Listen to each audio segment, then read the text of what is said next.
Welcome back to The Explainer. I am so thrilled you're joining me today because we're going to explore something that you, me, and literally every single person on this planet does constantly, every single day. And we usually do it without even realizing it. We are talking about the silent language we all speak. Before you even utter a single word to someone, they're already forming impressions of you based entirely on unspoken signals. It's wild, right? So let's dive right in, unpack these signals, and finally get these body language secrets explained. Okay, do me a favor, just freeze. Seriously, right now, in this exact moment, do a quick audit of yourself. How are you sitting? Are your shoulders slouched? Or are they pulled back? Where are your hands right now? Are you maybe frowning slightly at your screen? Really think about it. What are you saying right now without speaking a single word? If a stranger walked into the room at this exact second, what impression would your body be giving them? It's kind of fascinating to realize that our bodies are just constantly broadcasting messages to the whole world, whether we want them to or not. So, let's figure out exactly what we're looking at here. Body language is that silent language we all speak. Researchers actually estimate that nonverbal communication plays a massive role in how our messages are interpreted, especially when emotions are running high. Now, what's absolutely crucial to establish right out of the gate is what body language is not. It is not some kind of mind-reading superpower. We can't look at someone crossing their arms and instantly download their deepest, darkest secrets. Instead, understanding body language is like solving a puzzle. It's about recognizing patterns. It's a tool that helps us communicate way more effectively by tuning into the subtle, unspoken currents of our everyday interactions. To really get a grip on this, we're going to take a head-to-toe anatomical journey. Starting at the top with Section 1, Secrets of the Face. You know, our faces are incredibly expressive, communicating our emotions almost instantly. Think about it. Have you ever noticed how you can spot a fake smile from a mile away? An authentic smile, which psychology geeks call a Duchenne smile, doesn't just happen at the mouth. It actually engages the muscles all the way around the eyes. That little visual crinkling instantly signals genuine joy and a real sense of welcome to the people we're interacting with. But hey, not all facial expressions are big, obvious smiles. We also have to keep an eye out for micro-expressions.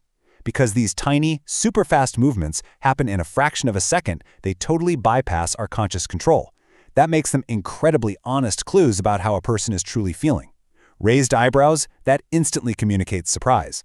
A really quick frown usually flashes concern, and tightened lips, well, that can reveal an underlying sense of uncertainty. Catching these fleeting little signals can actually tell you exactly how your message is landing in real time. And right in the middle of our face, of course, are the eyes. Eye contact is arguably our absolute strongest signal of attention and confidence. But man, it requires a really delicate balance. On one extreme, if you make too little eye contact, you come across as nervous or like you're completely distracted and just not listening. But on the flip side, staring continuously isn't exactly good either. That can feel incredibly intimidating, even aggressive to the other person. The ultimate goal should always be natural, relaxed eye contact that just matches the natural flow of the conversation. Moving right along, let's get into Section 2, Posture, Hands, and Space. The way we carry ourselves physically completely maps out how others perceive us. First off, the way you sit or stand dramatically changes your whole vibe.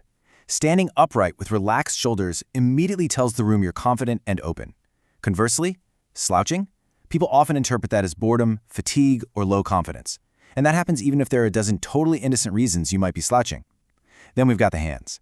Using open hand gestures generally makes you seem way more approachable and trustworthy, and it helps emphasize your important ideas. But if you're constantly hiding your hands or fidgeting, that shifts the audience's attention entirely away from your message, and frankly, makes you just look distracted. But here is a truly fascinating twist. Posture is a two-way street. Good posture doesn't just change how other people see you, it literally changes how you feel internally.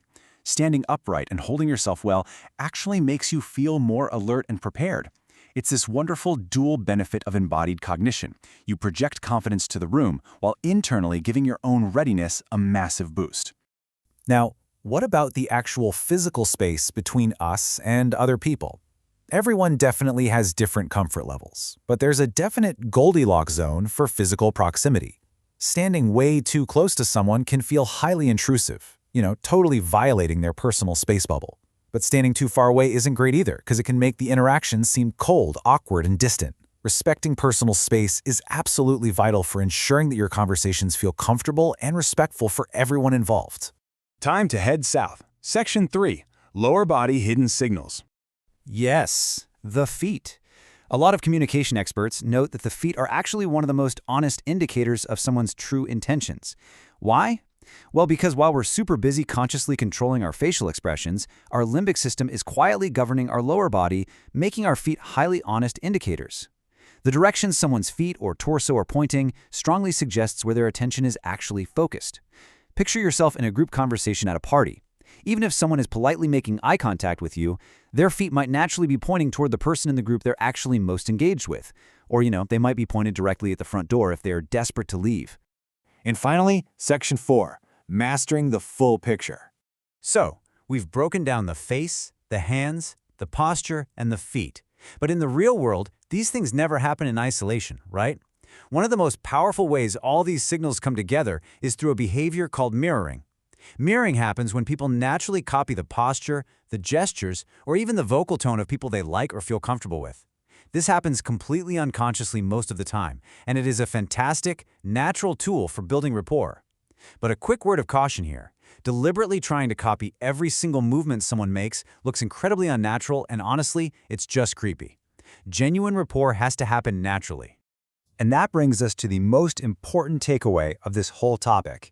If you remember just one thing from this explainer today, let it be this. One crossed arm or a brief lack of eye contact absolutely does not reveal someone's thoughts or intentions. Experts call this the rule of clusters. Body language is only truly useful when you view it as a whole collection of signals. You literally cannot take a single, isolated gesture in a vacuum and try to decode someone's entire psychology. I mean, maybe their arms are crossed just because the air conditioning is cranked up too high. So how do we practically apply all this to become a better communicator out there in the wild? Here are your final actionable steps. Number 1, like we just said, always view body language as a collection of signals working together. Always look for those clusters. Number 2, pay attention to the surrounding context. The environment matters just as much as the posture itself. And number 3, focus on creating positive connections.